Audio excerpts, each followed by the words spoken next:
ser tejido conectivo especializado y va a estar formado tanto por células como por matriz extracelular que va a estar mineralizada.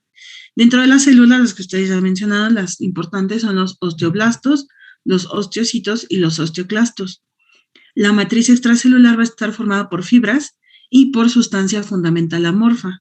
Las fibras, como ustedes ya mencionaron, van a ser fibras de colágeno tipo 1 y tipo 5. Y la sustancia fundamental amorfa va a haber de dos tipos, la inorgánica y la orgánica. La inorgánica va a estar formada por cristales de fosfato de calcio, que son los de hidroxiapatita, y sales minerales. Y la parte orgánica por glucosaminoglucanos, proteoglucanos, glucoproteínas adhesivas, va a estar por osteonectina, osteopontina y osteocalcina. Vamos a ver cómo se va a preparar el hueso para poder observarlo. Se hace por diversas preparaciones, puede ser preparación por desgaste, y lo que se hace es lijar el hueso hasta que quede fino y lo suficientemente fino o transparente para que la luz del microscopio pueda pasar a través de él. Y la otra forma de observar el microscopio es por descalcificación ósea. Y se usan quelantes para descalcificar el hueso y preparar con alguna técnica de rutina, como vemos aquí, que es la hematoxilina eosina. Estas son las dos técnicas principales por las cuales se puede trabajar el hueso. Dependiendo del laboratorio que esté trabajando o el tipo de preparado que vayan a hacer o el tipo de célula o búsqueda intencionada que estén haciendo, va a depender del tipo de preparación histológica que ustedes van a llevar a cabo. La que más ustedes van a ver en los libros es la descalcificación ósea, porque es la que se tiñe y se ven muy bien todas las células. Vamos a ver que el tejido óseo se puede clasificar los huesos de acuerdo a su forma, como huesos largos, cortos o irregulares. Entonces, estos son huesos largos, estos son huesos cortos y estos son huesos irregulares. También se puede clasificar de acuerdo a la organización estructural que tienen. Como usted ya mencionaron, pueden ser compactos o hueso esponjoso. La característica del hueso esponjoso es que por dentro es una trabécula que parece como banal y tiene espacios o cavidades entre ellos, como este se ve aquí o aquí. Esa es la característica del hueso esponjoso. Va a tener las trabéculas y va a haber huecos entre ellos que se pueden observar.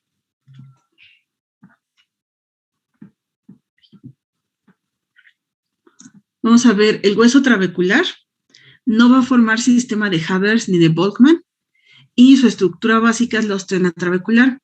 Y la osteona trabecular es un disco que va a estar formado por 20 láminas paralelas. Esta es su forma.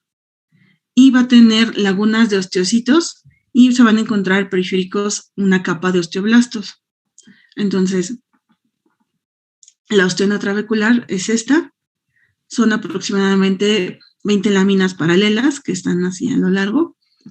A la periferia van a estar ubicados todos los osteoblastos. Y la característica es que no va a tener sistema de Havers ni de Volkmann. Ahorita vamos a ver cuál es el sistema de Havers. Y va a estar formado por lagunas de osteocitos, como estas. Aquí están los osteocitos. A la periferia están los osteoblastos. Y no va a estar con sistema de Havers ni de Volkmann. El hueso compacto vamos a ver que está formado por periósteo, el cual es el que reviste la parte externa del hueso, excepto cuando están en superficies articulares. Va a tener una capa fibrosa externa, que es tejido conectivo denso, una capa celular interna, que es la que tiene las capas osteoprogenitoras, y va a tener laminillas circunferenciales externas.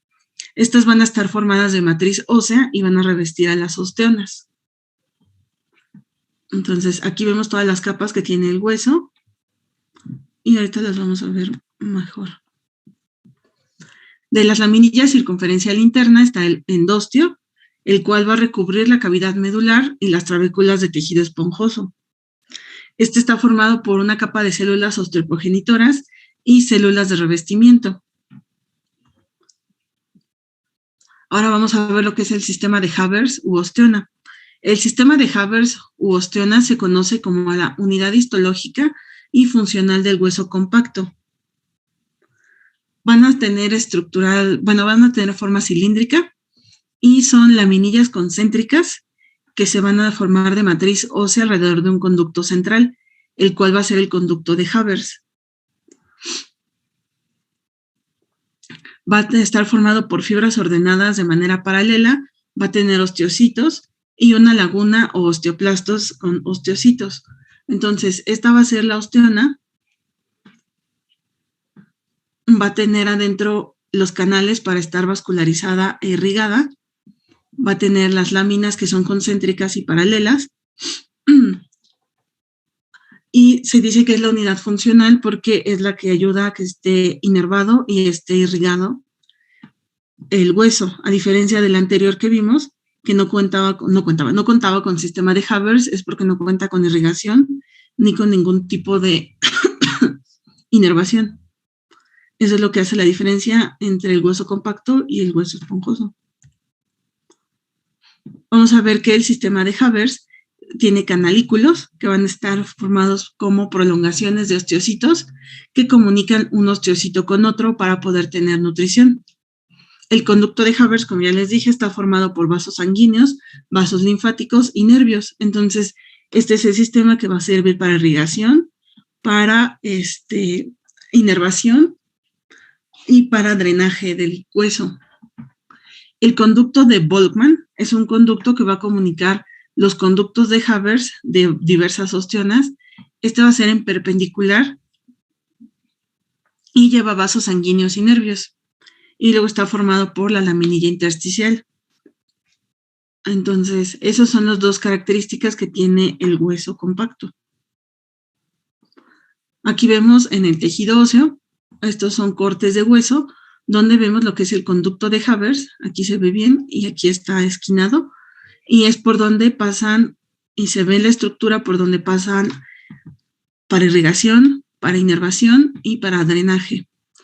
Esta estructura son las lagunas donde se alojan los osteocitos. También vamos a observar aquí arriba estos que son canalículos que van a contener las prolongaciones de los osteocitos. Y esta parte de aquí son las laminillas concéntricas, que son las que van en paralelo una sobre la otra.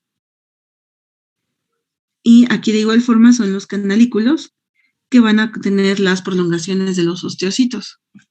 ¿Hasta aquí tienen alguna duda?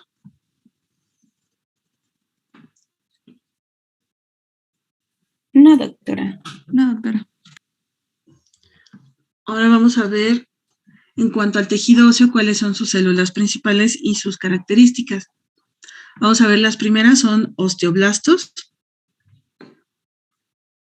Van a ser células formadoras de membrana extracelular y van a participar en la mineralización de la matriz. La característica que tienen es que estos osteoblastos van a tener una forma cuboide o poliédrica, como se ve aquí en la imagen. Van a tener un citoplasma basófilo. La característica de su núcleo es que va a ser ovalado, va a ser de cromatina laxa y va a tener un nucleolo evidente. Aquí se van a sintetizar citocinas y factores de crecimiento y se van a diferenciar osteocitos cuando quedan atrapados en la matriz extracelular. Aquí este es un corte de hueso donde podemos ver los osteoblastos, que se ve la forma cuboide que pueden tener o poliédrica, la coloración que tienen a la tinción, se ve el citoplasma que es basófilo por el color que toma y vemos que se ve el núcleo bien formado y un núcleo ovalado. Esa es la característica de los osteoblastos.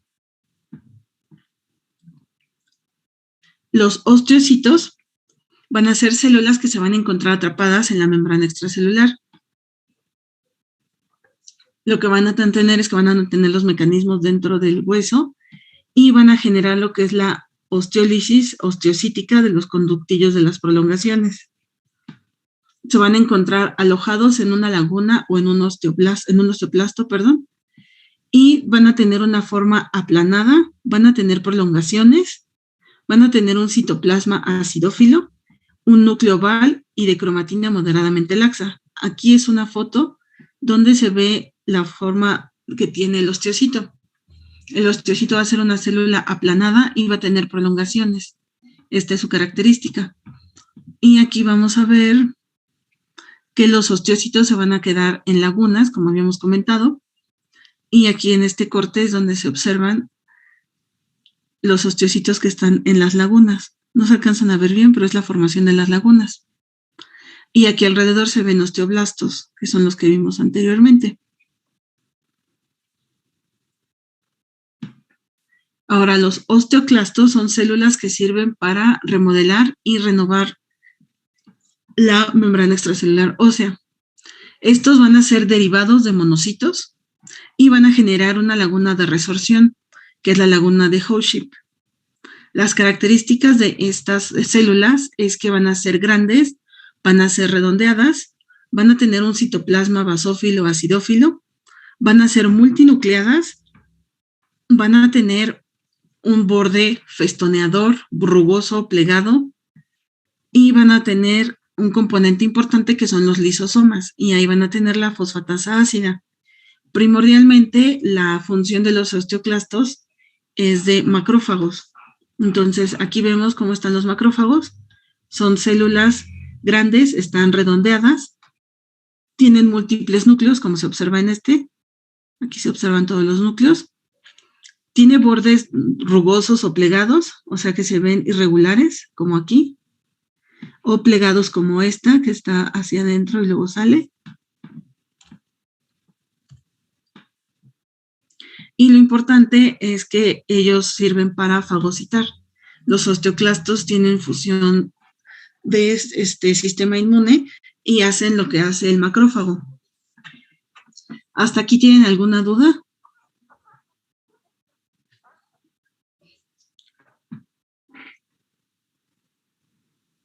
Bien, entonces, ahora vamos a ver la parte mineral del hueso.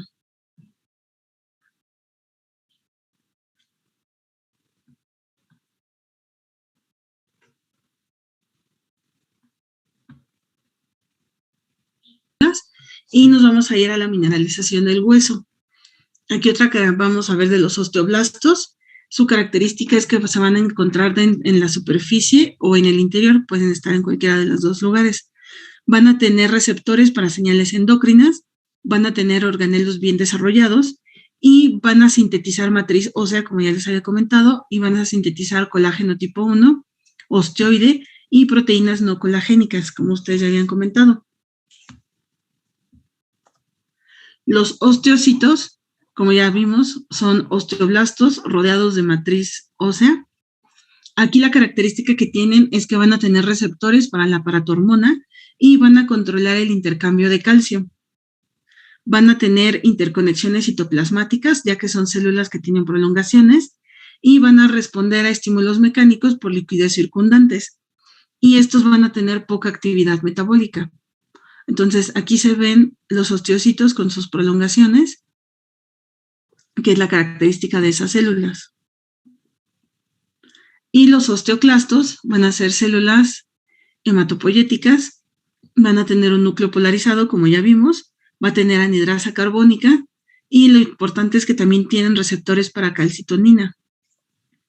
Y mediante la anexina 2 se van a fijar a lo que es la matriz ósea, van a tener una zona de adhesión en cepillo y van a formar lo que son las lagunas de Howship. Y ahora vamos a ver lo que es el componente mineral del hueso. Vamos a ver que la fracción inorgánica, que es el componente mineral del hueso, va a estar formado por hidroxiapatita. De esta, 80% va a ser fosfato tricálcico, 10% carbonato cálcico y 10% impurezas. La característica es que tiene de 10 a 20 nanómetros de longitud y de 2 a 5 nanómetros de grosor. La hidroxiapatita va a tener una forma hexagonal. En la superficie tiene agua, iones de sodio, de cloro, de potasio y de magnesio. 99% del calcio, 85% del fósforo y 60% de sodio y magnesio del organismo se van a encontrar almacenados dentro del hueso, que esa es una de las partes importantes. Vamos a ver que existen dos formas para generar tejido óseo. Está la osificación membranosa o directa, que es a través de células mesenquimales y se forma el hueso, o la osificación endocondral, que son las células mesenquimatosas, forma cartílago y posteriormente forma lo que es el hueso. La osificación membranosa es característica de huesos planos. Vamos a ver que se va a observar que se forman espículas y trabéculas que van a producir los osteoblastos, y estos se han diferenciado de células mesenquimatosas. A medida que el osteoide va osificando, los osteoblastos se van atrapando en la matriz y se van a diferenciar los osteocitos. El tejido se va a empezar a vascularizar por una red que dará lugar a la médula ósea, y alrededor de la red vascular, las espículas se van a agrandar por el aumento en cantidad y actividad de los osteoblastos. Y en un hueso puede haber diversos centros de osificación, los cuales pueden ir creciendo y fusionando para formar el hueso completo. A partir de células mesenquimatosas se va a formar lo que es el periósteo, que es lo que recubre el hueso, y el endosteo, que es lo que lo reviste. Entonces, la característica aquí es que va a derivar de células mesenquimatosas. Estas se van a diferenciar en osteoblastos. Los osteoblastos, al rodearse de matriz, va a pasar lo mismo que en cartílago.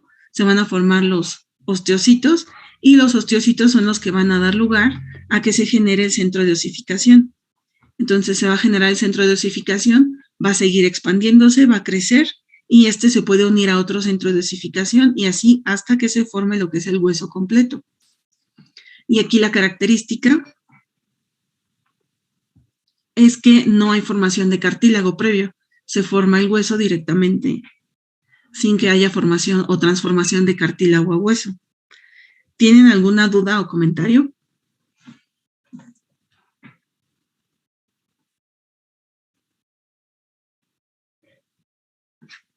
No, doctora. Muy bien.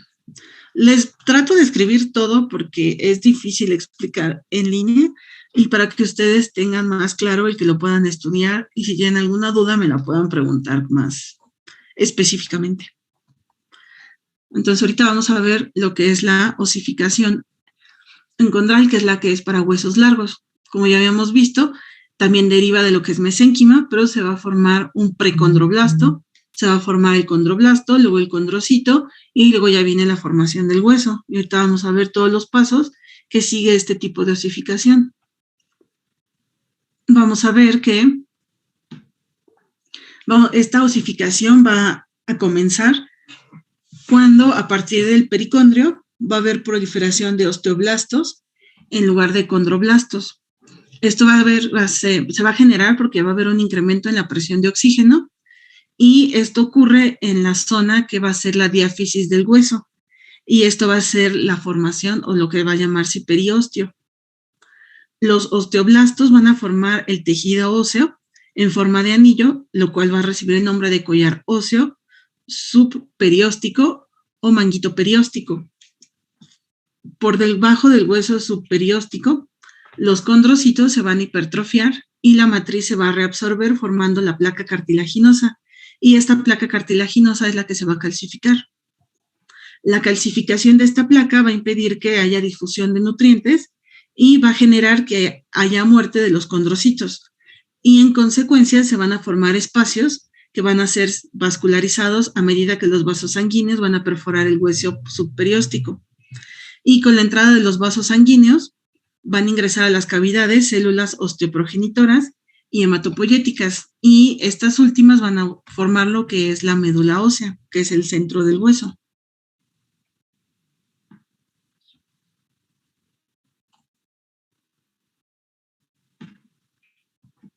Ahora, las células osteoprogenitoras se van a convertir en lo que son los osteoblastos, van a producir y depositar el osteoide en las trabéculas de cartílago que ya está calcificado, y al calcificarse el osteoide se va a formar el complejo cartílago y hueso calcificado.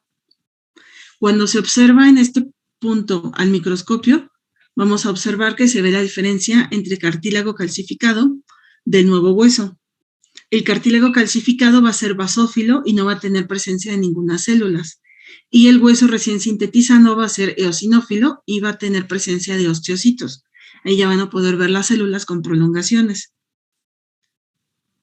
En la epífisis del hueso va a ocurrir estos mismos eventos, pero no se va a formar lo que es el collar óseo subperióstico. Y estos son los que son los centros secundarios de osificación.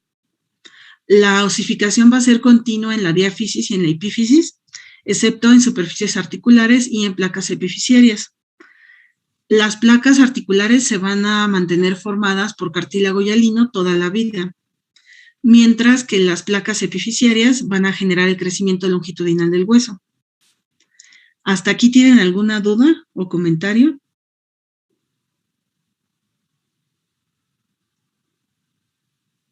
No, doctora.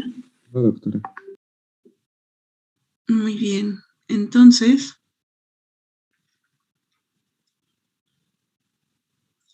Luis Francisco, ¿me puedes resumir en qué consiste la osificación membranosa?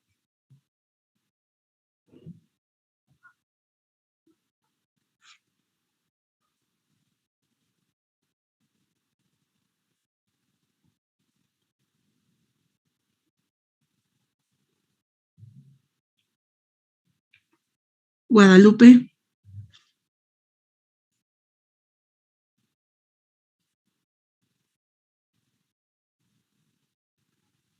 Andrés.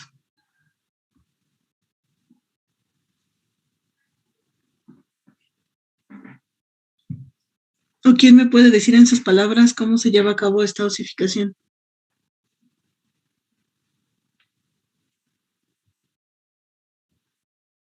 Pues con lo de la remodelación. Ay, perdón, no, vas. No, tú, Osma. No, adelante, no hay problema. Bueno, por lo que yo... ¿Sí me escucho bien? Sí, adelante. Bueno, perdón por el ruido. Por lo que yo le entendí en la osificación membranosa, vamos a tener que va a derivar de las células mesenquimales, ¿no? Ajá. Y entonces, a diferencia de la endocondral, aquí no hay como que un digamos que directa, bueno, yo así lo entendí, que directamente va a pasar a lo que sería el hueso. Y digamos en la endocondral también va a derivar del mesénquima, pero sí va a tener, primero tiene un precondroblasto y después y en embriología nos habían dicho que un molde de cartílago. Ya después este molde de cartílago para lo que sería para la formación del hueso. Ajá. Y pues, eso fue lo que más o menos lo entendí así. Muy bien. Gracias. ¿Alguien más? ¿Cuál es tu nombre, perdón? Luis Enrique. Ah, ok. Es que apareces como Esther Cervantes, por eso. No, disculpe. Sí. Le iba a decir, es que no sé si le dije a mis compañeros que había tenido que subir al Six, pero pues aquí ya estoy. Sí, me comentaron. Por eso dije, yo no tengo ninguna Esther Cervantes. Sí. Disculpe. Ese hombre. Sí. Gracias. Sí, ¿Quién seguía, perdón? Yo, doctora, solamente iba a comentar que, por ejemplo, la membranosa es en la que se osifican los huesos planos del cráneo. Ajá. De hecho, eso es de lo más importante. Y la otra osificación, la endocondrial, son los huesos largos, principalmente. Exactamente. Sí, pareciera que está como enredada la explicación, pero a fin de cuentas es muy sencilla. Nada más que no logré encontrar como un esquema que estuviera bonita.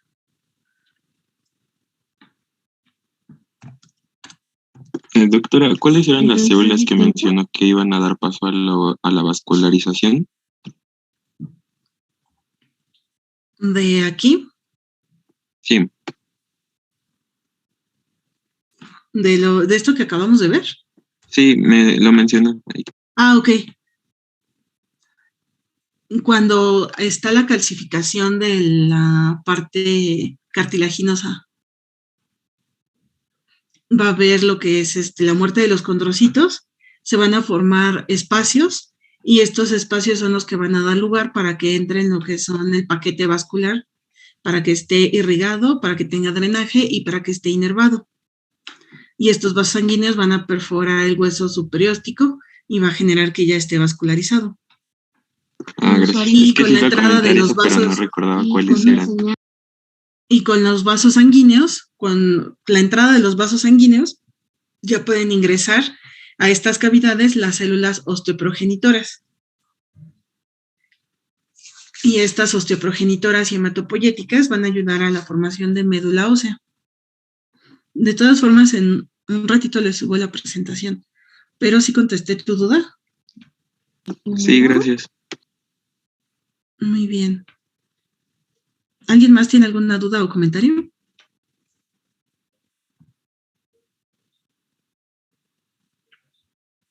Bien, vamos a lo que es la remodelación.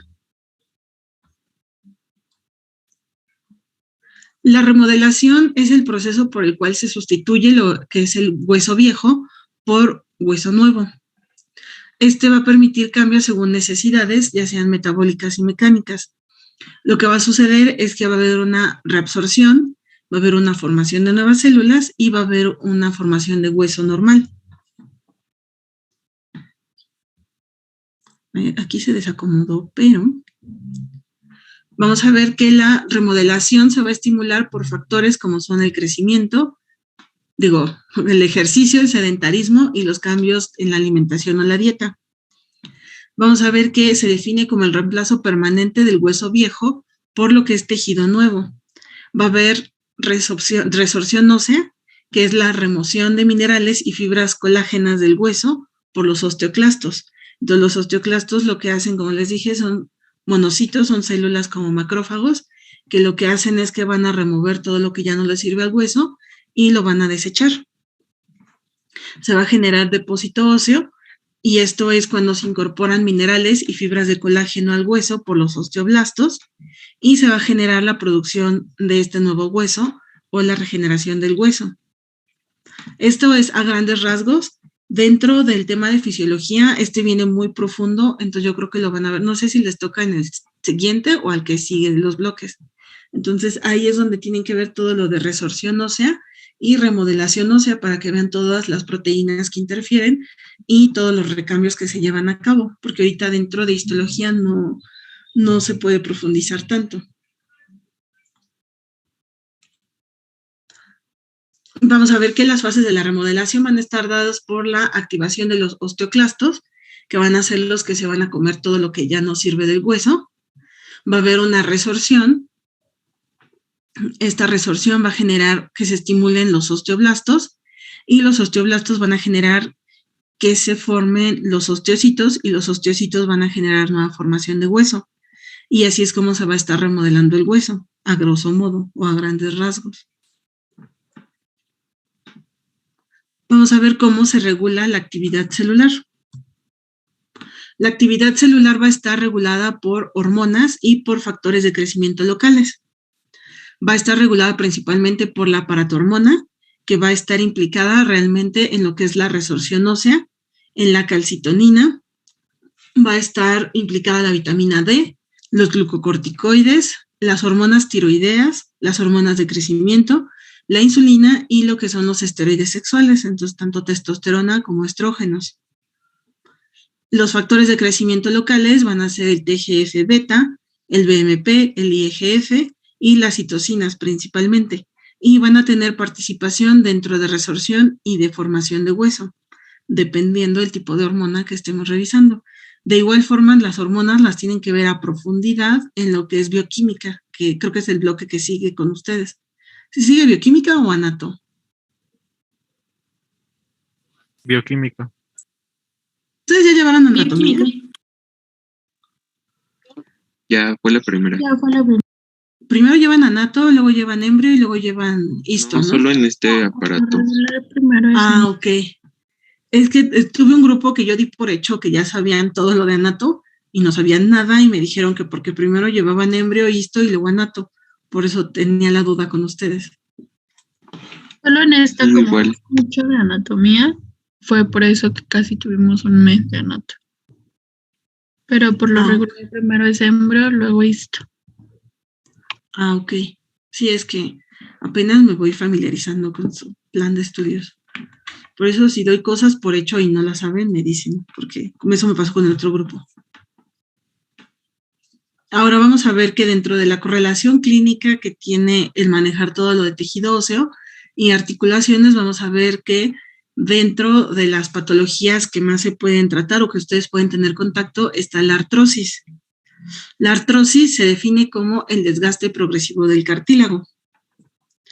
Y vamos a ver que existen dos tipos de artrosis, lo que es la primaria o idiopática, que es la que es asociada directamente con la edad, y la secundaria, que va a estar relacionada con fracturas, lesiones ligamentosas, infecciones articulares, displasias articulares, algún tipo de necrosis ósea o artropatías neuropáticas. Vamos a ver que dentro de los síntomas va a ser que el paciente va a tener dolor y rigidez articular, no va a tener amplitud de movimientos o en los arcos de movimiento, va a tener, ya no va a tener líquido sino bien en las articulaciones y va a tener deformidad de las articulaciones. Existen dos tipos de tratamiento que puede ser el conservador o el quirúrgico. El tratamiento integral que se maneja con estos pacientes primero es mejorar la calidad de vida y tratar de enlentecer el progreso de la enfermedad. Puede haber un tratamiento adaptado, que depende de la gravedad de la lesión, las expectativas que se tengan con el paciente a futuro y el nivel de actividad física que puede realizar el paciente con la enfermedad. Y hay que darle educación y asesoramiento a los pacientes para que disminuyan los síntomas, incremente la función. Y esto se lleva a cabo a través de fisioterapia, la realización de ejercicios, fármacos que tenga control de peso, que esté por debajo de su peso normal, y algún uso, alguna órtesis si es que la requiere el paciente. Dentro de los tratamientos farmacológicos que se dan de esta patología, normalmente se tratan a los pacientes con AINES. Nada más, se les da paracetamol o se les da ketorolaco, ibuprofeno para el malestar, con horario, que tengan fisioterapia, que tengan como rehabilitación, que tengan ejercicios que ustedes les manden o que estén dados por un fisioterapeuta, que bajen de peso y que no pierdan la funcionalidad, que a pesar del dolor el paciente intente moverse y recuperar esa movilidad y los arcos de movimiento, porque si no están dañados ya los cartílagos auriculares y luego ya es daño a hueso. ¿Ok? ¿Hasta aquí tienen alguna duda o comentario?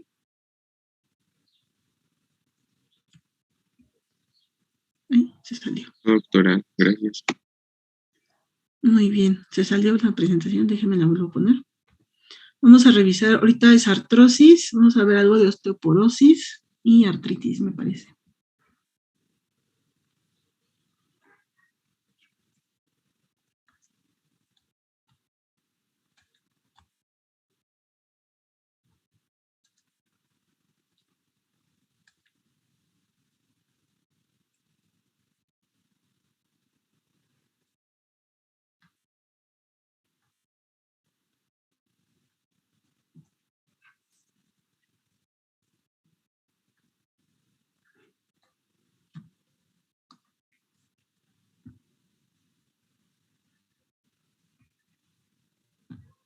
¿Ya se ve la pantalla?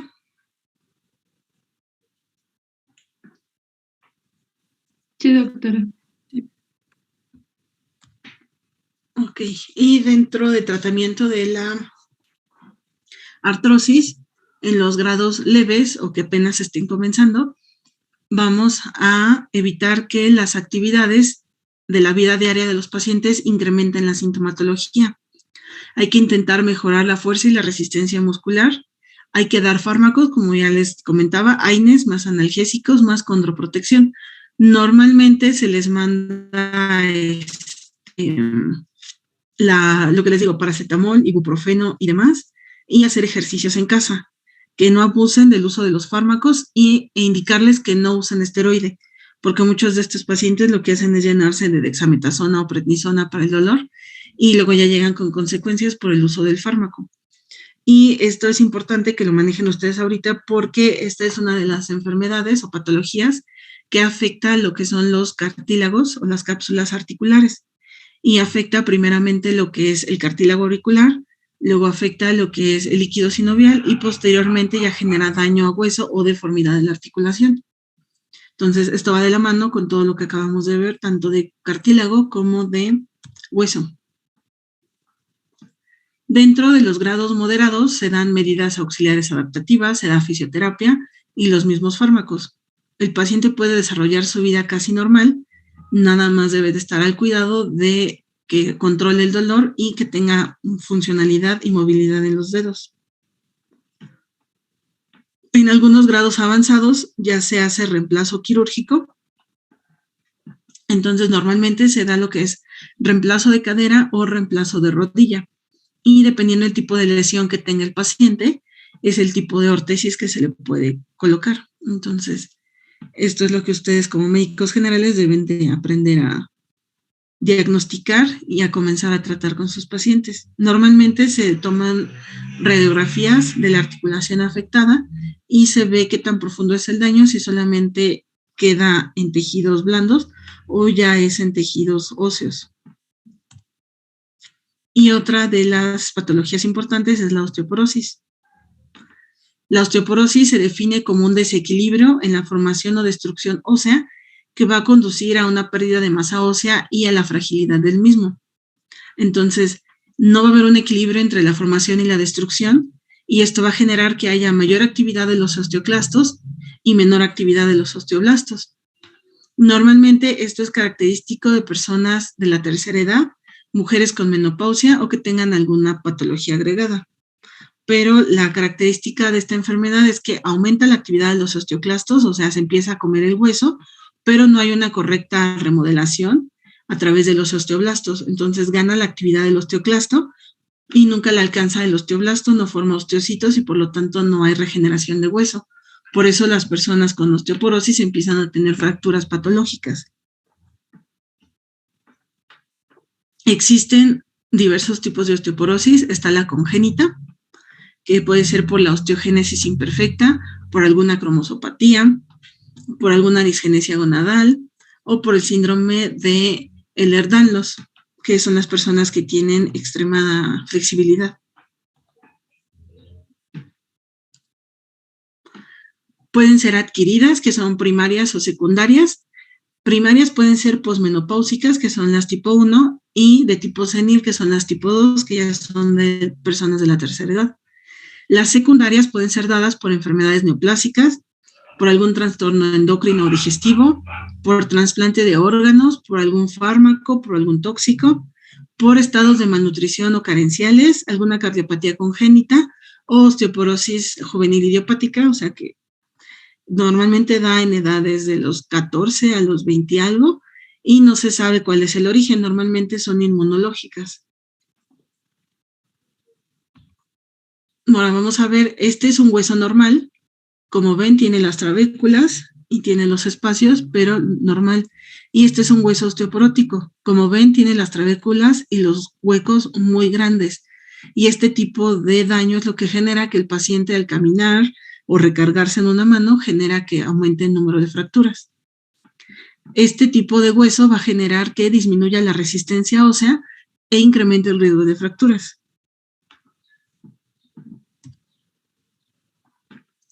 Normalmente cursa como una enfermedad silenciosa. Su primer síntoma es que los pacientes tengan algún tipo de fractura.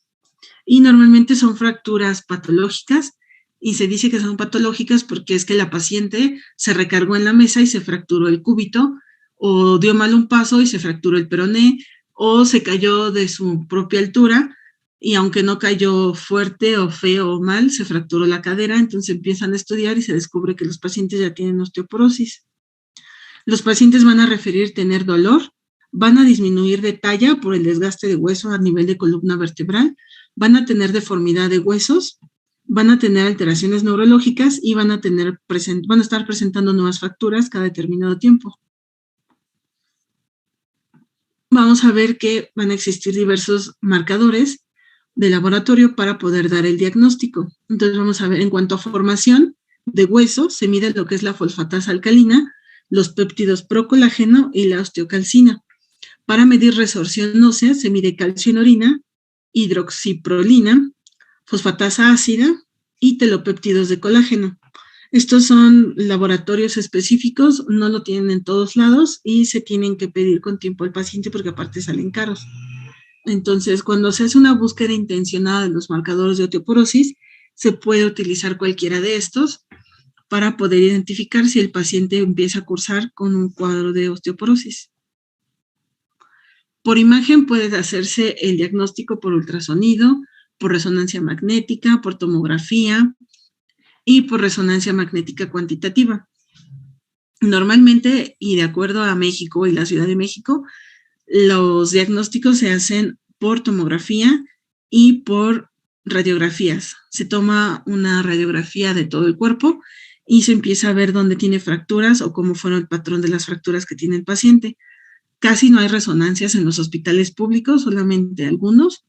Tomógrafos no tienen todos y normalmente lo que se echa a una mano es de las radiografías. Por eso, estos son los diagnósticos por imagen, son los gold estándar, pero aquí en México realmente lo que se usa a nivel público es tomografía y lo que son las radiografías.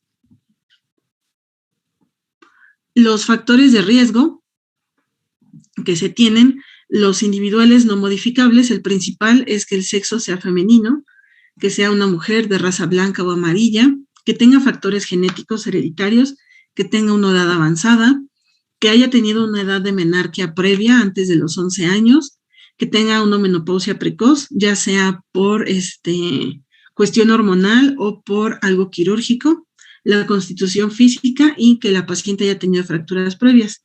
Los que son modificables, que son los ambientales o con el tipo de vida, es que se lleve una dieta baja en calcio y vitamina D, que los pacientes sean fumadores, que consuman café y alcohol, que sean sedentarios, que no tengan movilización, que tengan el clima y las horas de luz, como les comentaba, es muy importante la vitamina D, tanto para la síntesis de hueso como para la síntesis de colágeno. Y la vitamina D no la sintetizamos nosotros per se, necesitamos activarla por luz solar. Entonces, por eso es necesario que nos dé la luz para que podamos sintetizar la vitamina de manera correcta y podamos tener esta regeneración de cartílago y de hueso. El ambiente socioeconómico en el que se desarrolla el paciente, la residencia urbana, si se vive en ciudad, si vive en rancho, si vive en pueblo, cómo come, con quién convive, y los tratamientos que actualmente esté consumiendo. Si está con uso de corticoides, ¿por qué? Con algún inmunosupresor, ¿por qué lo usa? Con algún anticoagulante y demás para poder hacer el correcto diagnóstico y no confundirnos con algún efecto de algún fármaco.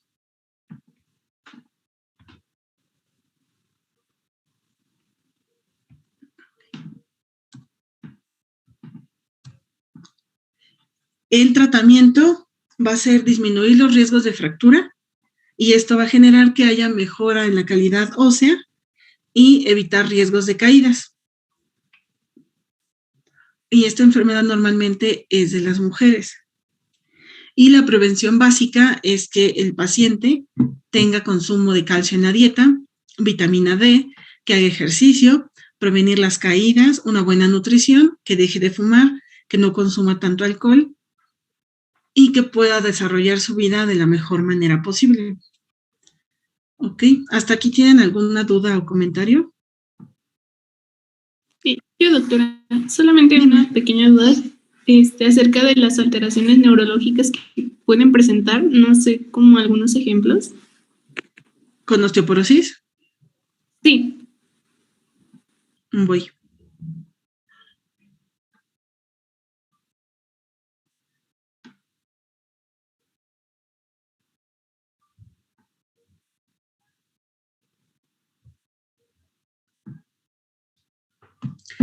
Ya. Lo que pasa con alteraciones neurológicas es que si te acuerdas,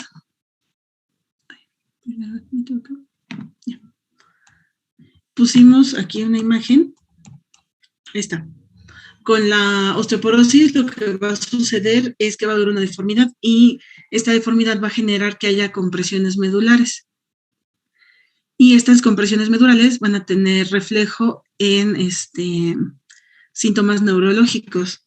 El paciente va a tener el pie dormido, no va a sentir el brazo, hormigueo, van a sentir como calambres, toques, les va a doler. Esa es la sintomatología neurológica que va a tener el paciente. Normalmente es porque hay daño a nivel de columna vertebral. Y se da por la compresión que hay entre los discos, por la deformidad que empieza a tener el hueso por la falta de calcio.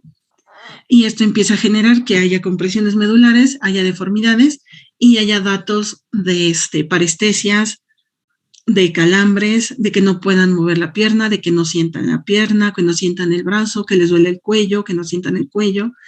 A esto de nivel neurológico es que se refieren estos síntomas.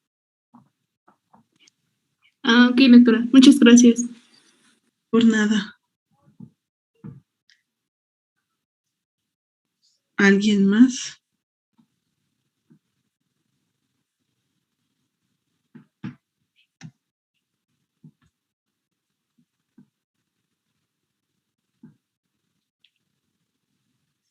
Creo que no, doctora. Muy bien. Con eso ya terminamos lo que es el temario. Entonces, no sé si tengan alguna duda de todos los demás temas que hemos visto.